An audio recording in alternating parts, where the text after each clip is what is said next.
Hey guys, so today we're gonna cook a sick day meal. సిక్గా ఉన్నప్పుడు ఏం తినాలనిపించదు కదా, కానీ ఏం తినకపోతే ఎనర్జీ ఎలా వస్తుంది చెప్పండి. అందుకే చాలా సింపుల్గా అయిపోయే రెసిపీ ఒకటి చేసుకుందాం రండి.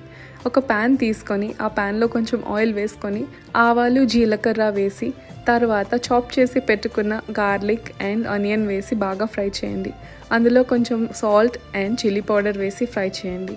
తర్వాత ఒక రెడ్ చిల్లీ తీసుకోండి, అలాగే కరివేపాకు వేసుకొని బాగా ఫ్రై చేయండి. ఇప్పుడు ఇందులో ఒక కప్ కర్డ్ యాడ్ చేసుకొని బాగా స్టిర్ చేయండి. స్టిర్ చేసుకున్న తర్వాత ఒక బౌల్ తీసుకొని అందులో పైపింగ్ హాట్ రైస్ వేసుకొని ఈ దహీ తడ్కా వేసుకొని కొంచెం ఆనియన్స్తో గార్నిష్ చేసుకొని తింటే చాలా కంఫర్టింగ్గా ఉంటుంది. వంటలో బాగాలేనప్పుడు కూడా మన ఫుడ్ మనమే వండుకోవాలంటే ఇలాంటి రెసిపీస్ చాలా యూజ్ అవుతాయి. అంతేకాదు, self care is more important than anything else, right?